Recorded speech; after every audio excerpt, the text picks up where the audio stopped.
Hey, welcome to the Elvis Workshop. I have a fun one today. I love it when I have a guest because I don't have to carry the whole show and do all the stupid jokes myself, right? So I've got my good friend Rick Bayne with me, and I have a lot of fans of the channel that are friends of mine that are from Australia. And where are you from, Rick Bayne? I'm from Australia. He's from Australia. What are the odds? How awesome is that? So Rick, we've been talking about his trip here for several years. His goal was to just come to Arizona to go to the Grand Canyon, and he's had this trip planned for several years. It finally came, and here he is. And he's going back to Australia tomorrow, but he said he wanted to come to Vegas just for a couple days.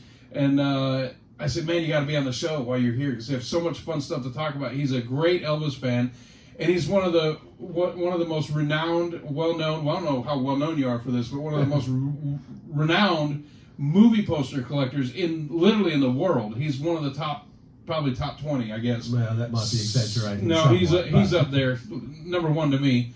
But he can tell you anything about a movie poster, which is awesome. But he's also a huge Elvis fan, so those things overlap. And he can tell you all kinds of great things about Elvis movie posters. So I said, you got to come on the channel and talk about that. Now, we have other things to talk about, but that's going to be one of the things that we talk about. So, but before we get into that, before the show started tonight, what were we doing, Rick?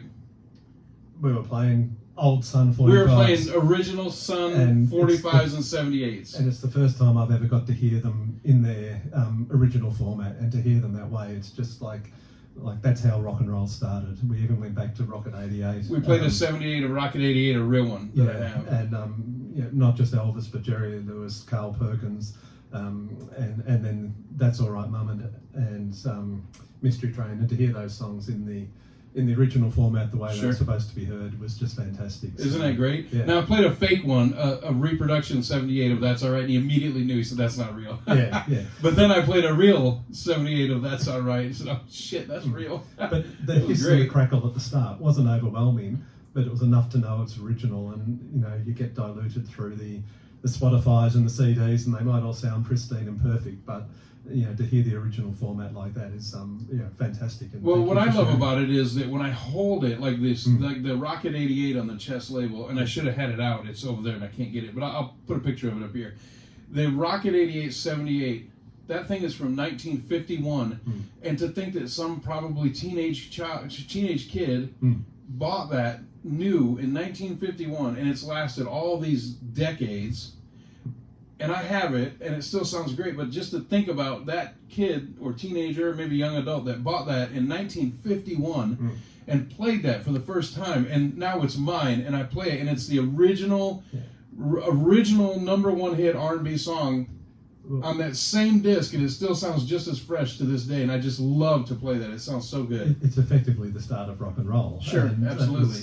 It took a few years to develop and evolve from there, but to hear that song in its original format and think back to all those years before even I was born, and understanding where it all started, and just put yourself in the shoes of that probably a teenager that picked it up and sort of thought, this is a new style of music, and it's exciting. What an experience. To hear Hound Dog from 1956 and That's All Right, and Mystery Train, as I mentioned, it's just the originals, you just can't beat them. I have a HMV purple, I'll put it up here, HMV purple label Hound Dog, back with Don't Be Cruel, original single from 1956, mint condition, near mint, it's not mint, near mint condition that we played in. It's just so alive, it's so fresh, it still sounds so modern. All that is, it sounds so fresh and real, and it sounds so good, and to throw that thing on there and spin it's just fantastic. Nights like this are what makes it so awesome. It was so much fun to just play those records together, because we both know every note of those songs, but to hear an original one from back then on a nice stereo system, it's just fantastic. Absolutely, it's one of the highlights of the trip for me. Oh, well, I appreciate that. That's cool. So we played some records before we came on, and then we talked about your trip. Actually, we went to dinner first. I picked him up from the car rental place, and we went to dinner. We talked about the trip. Let's talk about your trip a little bit. So you came from Australia to the United States. You've been to several places. You mentioned Chicago earlier. Let's get to that later, because I want to kind of tie that into the poster. But so you came all the way here just to go specifically to the Grand Canyon. You've been to other places like Death Valley on this trip. I have. And other than that, but the highlight and the main goal was the Grand Canyon. So let's talk a little bit about that. I know this is the Elvis Workshop. We're talking Elvis stuff. But this trip is so great. I'm going to put up a couple of his pictures while we're talking. He had such an amazing trip. I think it would be remiss if we didn't talk about it a little bit. Well, I actually came over to do some work at the World Dairy Expo, so that was the start of it. And then so you made it a working trip. It was a working trip for the first week, and I've done a bit of work on the side in the meantime as I've continued around. But I do freelance media, and I was there to do some media releases and photos. So that was the start of it. But then I tagged on holidays, and that included having a look at Chicago, which was fantastic. Water. And then I wanted to get back and go to this area that I just love, the desert area. I've been to the Grand Canyon 5 times, I think, and this was the 3rd time that I've done a long hike into the base of the canyon. Hold on a minute. Long hike. It's a hike to go to the mailbox for me. No, I love to walk, I really do. But now let's talk about in miles. Just yesterday, how many miles did you walk? And he has like a Fitbit thing that tells about what he walked. In miles, what do you think you walked yesterday? I know. I want him to say it. I walked 38,700 steps or thereabouts, and I think it was 33 kilometers, and Rick converted that to 22 miles. Almost 23 miles he walked yesterday in the Grand Canyon. Isn't that crazy? And then when he comes, we go to dinner tonight, and then we go out and walk the dog. We go out and walk around the neighborhood, and he's running through the neighborhood. He's a crazy person. Anyway, so you went to Horseshoe. Tell me, what is it called? Horseshoe Bend. Horseshoe Bend. Went to Zion National Park, Death Valley, which was Zion National Park, Death Valley, the Grand Canyon. The Grand Canyon, through Kanab, the north rim of the Grand Canyon, then around to the south rim, which is amazing. Walk. So yeah, visually stunning. And these pictures that I'm showing you right now, obviously they're great photos. But if you've never been there in person, you cannot photograph this stuff. It just doesn't come out. You can take pictures all you want. It's just to see it in person is the only way to do it, right? It's awe-inspiring. The first time you walk up and get to the canyon and just stop and look at it, it's sort of it's magnificent. It takes your breath away. It's my favourite place in the world. That's why I keep coming back to it. Sure. It's been 8 years since I've done that walk. This walk was smaller or shorter than the last one, but still fairly significant for someone my age. It is. That's fantastic. Okay, so let's move forward. I don't want people to start clicking off the video like, oh, we're just talking about hiking. All right. So, but that's awesome, and thanks for sharing that with us. I did wear my Memphis T-shirt when I is hiked, true. So there is an Elvis connection. There it is right there, and there's the picture. All right, and then the next thing is, you know what? I want to talk about this a little bit. So all this stuff up here is actually for another video that I'm going to make, but Rick was in town tonight. I had already set up for the video, so most of this is going to be props, but I did play this tonight a little bit for him, and he asked me about my sound system and asked me a couple of questions, and I said, no, it's none of the above. It's just this release is so good. It sounds so good. This is called New Script, Same Stage. Now, there's a CD version of this. This obviously is the vinyl release. The reviews of this that I've read, and I don't have the CD. I think it's coming in the mail right now, but I don't have the CD, but I've heard that the vinyl sounds much better. But we played a little bit of this today, and it is just fantastic. It literally made me excited to be an Elvis fan again. Not that I wasn't, but it actually made me so happy to play it. When I first played this, I had to play it again. I had to play it a second time. It's that good. I'm going to talk about this more in my next video, but since Rick is here, I just didn't want it to seem like it was a biased opinion. I wanted him to say what he thought of this because I played him 4 or 5 tracks off of it. Well, what did you think of it? It was fantastic, and if it made you feel like being an Elvis fan again, it made me feel like being a vinyl fan again. Like I've basically stopped buying vinyl and buying CDs instead, or just listening on Spotify. But when you hear it like that, like we listened to Bridge Over Troubled Water, the version was fantastic, but the sound, just totally complemented it and made it even better. And the Burning Love was top shelf. I mean, it was fantastic, and I was amazing. It made me think, I've got to go home and reset up the turntable, get it going again. And I tried to give him a record, and he won't take it. I said, listen, your record player's broken. Take this. I'll give you this 45. Take it home. Fix your record player and play it. And he refused. He wouldn't take it. It was Great Balls of Fire by Jerry Lee Lewis, a Sun record original. Too much of a classic. He wouldn't sing it. I've got multiples. I tried to give him one, but no. But we played this new script, same stage tonight, and not the whole thing, but about 6 songs off of it. And man, it gave me a shot of energy. It really did. It sounds so good. And I'm not trying to sell you anything. I don't make anything off this. What I do on the Elvis Workshop is I tell you if I like something or if I don't like something. And this is fantastic. It's just really great. I'm going to cover this a little bit more in my next video.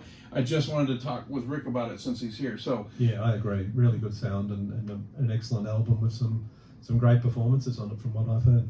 So I asked you right before the video started, during your trip, was there any Elvis spots? And you said something about Chicago, and I said, stop, just save it for the video. So I don't even know what you're going to say. Other than Elvis playing at Chicago Stadium, I don't really know much about Elvis spots in Chicago. So you tell me what you were going to say. It wasn't much of an Elvis spot, but I was walking past a restaurant. What I love to do when I get to a city is just walk around and experience it. I think that's the best way to get to know the city. Be cultural. Yeah, that's right. And I just walked past, it was a takeaway chicken place. I can't even remember the name of it. There was a big Elvis artwork at the back of it. So I thought, I'm going in there and getting my dinner tonight, just because I saw the Elvis artwork. Very nice. And I got a photograph of it, which I can supply for you. I Sure. can't remember the name of that. We'll put it up here in the video. Remember to send me that later, or I'll involve in this moment. Yeah. But I also, when I arrived here in Vegas, I went to the West Gate for the first time, which I've been to Vegas whatever number of times, and I've never been in there to look at the Elvis exhibition, so I've been through that.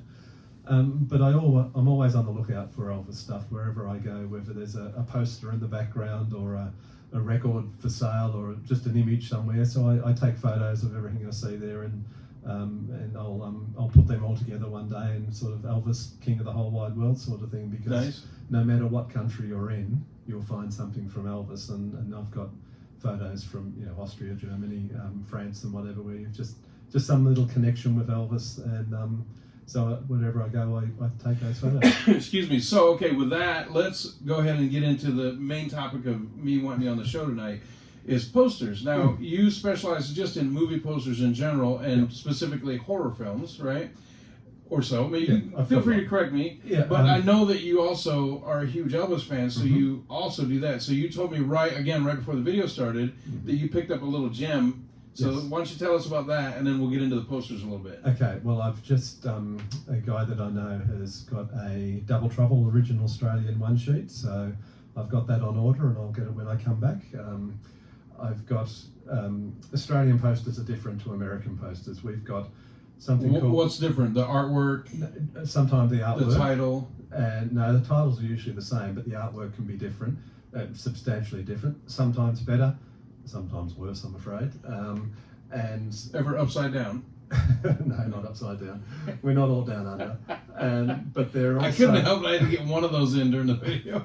Come on. You're probably used to all the Australians dropping in on you. So we've got something called day bills, which are sort of like American inserts. And our posters aren't as thick, they're thinner paper. And of all the Elvis movies, I've got the complete collection of day bills. Similar to that? Is that a day bill? No, they're lobby cards. Oh, lobby cards, okay, all right. For the show, they're lobby cards. So I've got a lobby card from every Elvis movie. I've got the set of sets for most of them, but going back to the 50s, like I haven't got the whole sets of them, but I've got a lot of the major cards. But I've got every Australian Elvis day bill, and my understanding is there are only 3 people in Australia that have that. So, okay, see, earlier I said he's like the top 25 in the world, and he's like, no, but now he says there's only 3 people in the whole continent. Australia, Australia that I know of. I win. I was right. You're in the top 25. But I haven't completed my one sheet collection.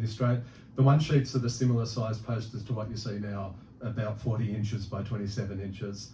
And I've got, with the one coming up, I think I've got 20 or 21 out of the tally of Elvis posters. I have got Jailhouse Rock, I have got Love Me Tender, and I have got King Creole. So they're the real highlights of it. They're very hard to find. How many? Just to give you an idea of what a major poster collector he is, how much estimated number of total posters do you have? Not Elvis, total. About 25,000. 25,000. I knew the answer. That's why I asked it. So he has around 25,000 movie posters. And what he does in his home routinely is he will have posters up on the wall for a certain amount of time. He'll take them all down, unframe them, put up different posters and reframe them and rehang them. And I think that's awesome. Instead of getting stale and having the same stuff up over and over and just never go through it, he actually rotates his posters in and out. I think that's a great idea, and that way he can really enjoy them. And the funnest thing is sometimes he occasionally will lose a poster for maybe a year or so, and then he'll run across and go, damn, son of a bitch, there it is. That happened with King Creole. That happened with King Creole Daybill. It was I'd had it framed. I had a music theme. I had a Beatles, Elvis, I think it was Jamboree, an old rock and roll poster. I can't think of what the others were. There were 5 that go in rotation every year. And when I took them out of the frame and put them back in the folders, I somehow managed to put King Creole behind the Beatles poster, whichever one it was. And so it went in the Beatles file instead of the Elvis file. And, gone for a couple of years. And I was I knew it wouldn't have been stolen by the framer. I knew that she just would not have done that. And he was shattered. And it was just gone. And then one day sorting through the Beatles posters, and there was King Creole. So I was very happy with that. So I'm going to ask you some of the rookie questions. What's your favorite Elvis poster that you have? Probably King Creole. The one that you lost. Yeah, exactly. The artwork on that is on the one sheet and on the day bill is extremely good. Blue Hawaii was the last one I got, and I'd got up until Blue Hawaii and Love Me Tender were the last 2 that I had to get, and those are the earlier ones are seemingly harder. Blue Hawaii and Viva Las Vegas from the 60s are hard. Now let me ask you another question about that. Yeah. Would it maybe be if a movie wasn't super successful, it wasn't in the theater that long, it might be harder to get a specific poster? No. No? It turns out the other way. The hardest one from the 60s, Blue Hawaii and Viva Las Vegas, because they were successful, they kept sending them out, and there were less people stealing the posters people stealing them, and just the cinemas using them and chucking them out. So I got eventually found a Love Me Tender came up on eBay, and I thought, no, I need this poster. So I made an offer, 4-figure sum offer to the seller. That's dedication. It was only a low 4-figure sum, but I Still really more. wanted it. That's 3 zeros. So I got it. Wow. And then Blue Hawaii was the last one left, and that was probably 2 or 3 years later. And a guy put them up on Facebook with a collection of posters for sale. And a friend of mine on Facebook said, oh, this guy's got posters, and he was about 3 or 4 hours away. And there was Blue Hawaii among them. And I had to talk him up in price because he wanted to give me these and other posters for $100. Oh, it's fine, $100. Oh, no, they're worth a bit more than that.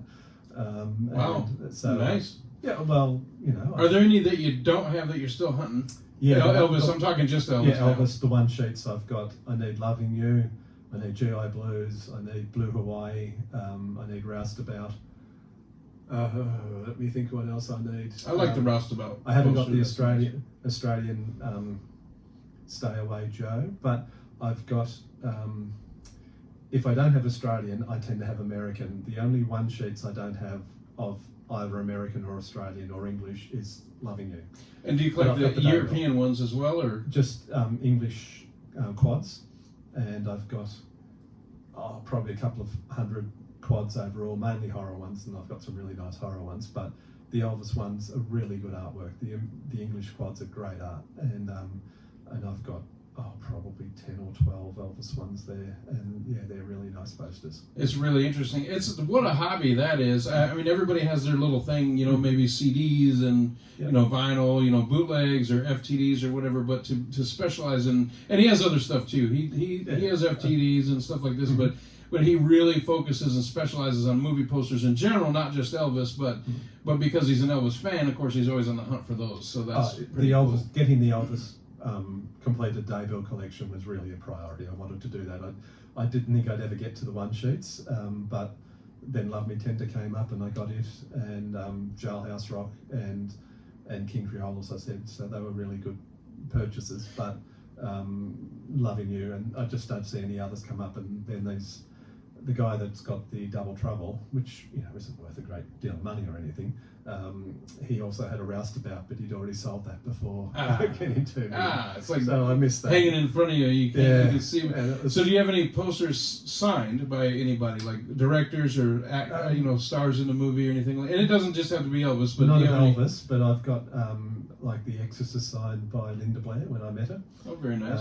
I've got A Nightmare on Elm Street signed by John Saxon, Robert Englund, and Ronnie Blakely.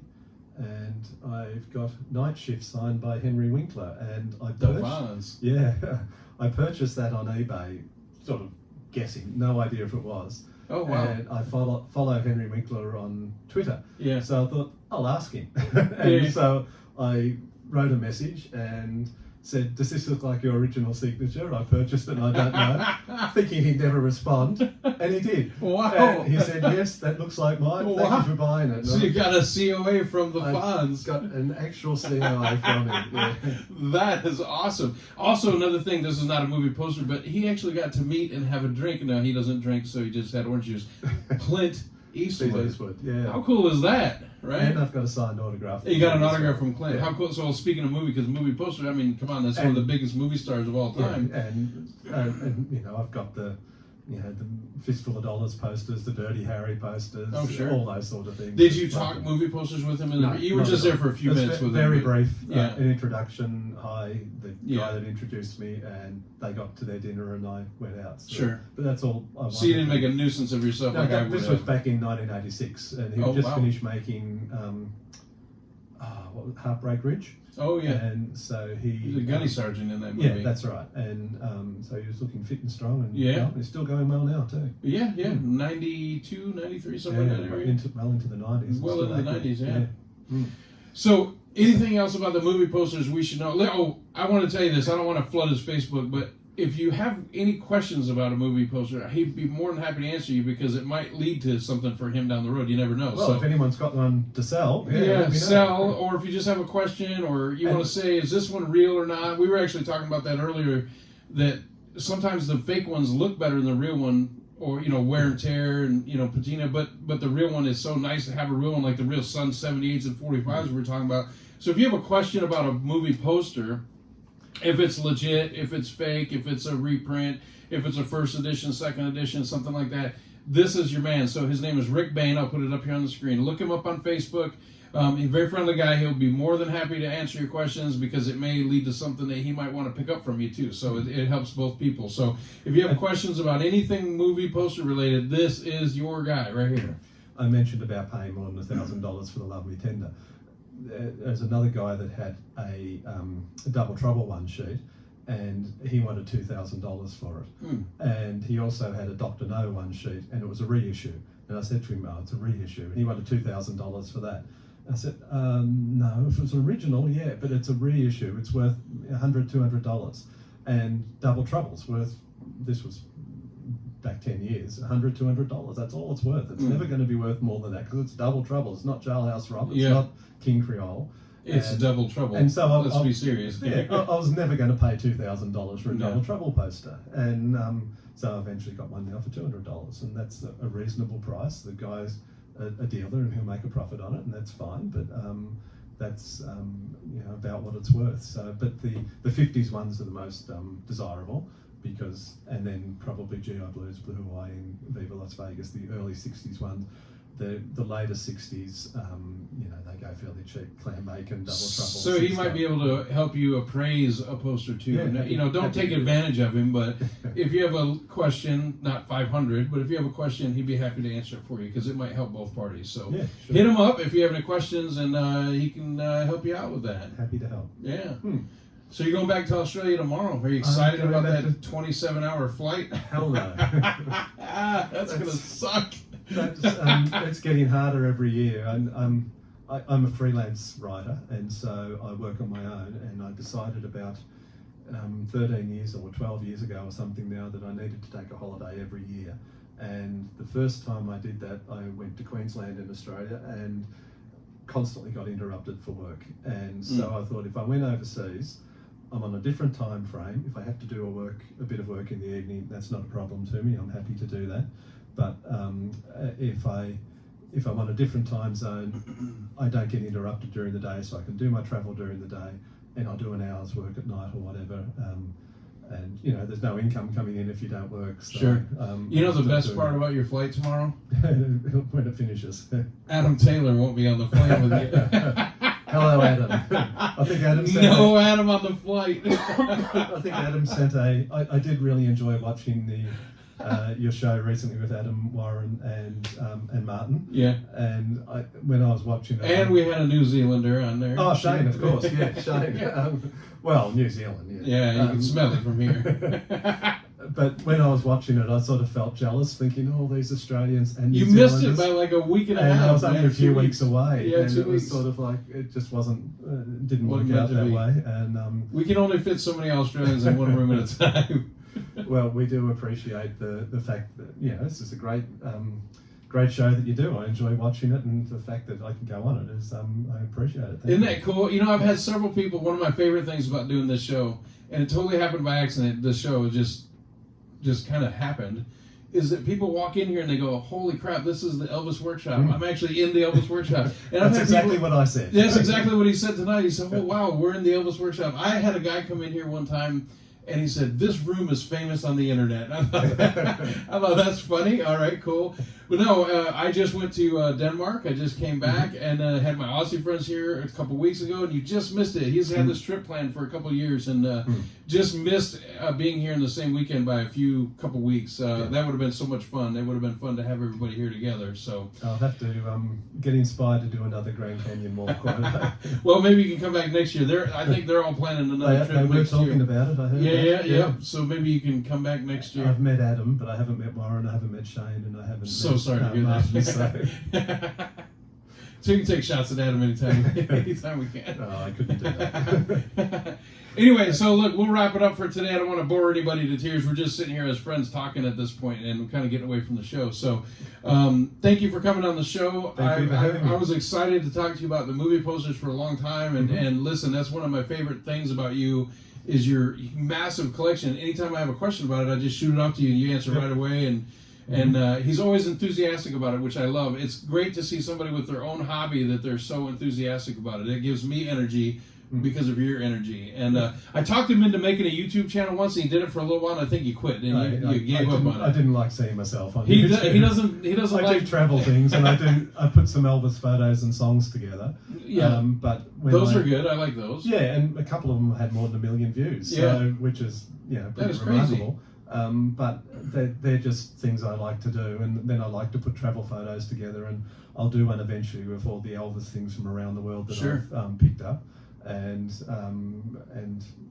but otherwise I do them for myself, and if I get a couple of hundred views, that's fine. But it's just a hobby that I Well, like doing. he was kind of inspired by this channel a little bit, and I told him you should do your own about things that you like, movie posters and travel and stuff. And he did like 4 or 5, and then he quit. Yeah, but some of us have the gift of the gab, some of us don't. Anyway, but I've been wanting to get him on the show for a long time, so thank you for coming out. I Thank you for appreciate you having being me. on the channel, and so the next video is going to be about all this stuff up here. So look for that one coming here shortly. And you have anything left to say, or you just gonna zip it up? Thank you for your hospitality. Yeah, you're welcome. I appreciate it. Thank you for dinner. Okay. All right. Thank you. You're welcome. We'll see you next time, and I hope you like this video. And if you don't, there it is. You ain't nothing but a hound dog. There you go. All right, we'll see you later.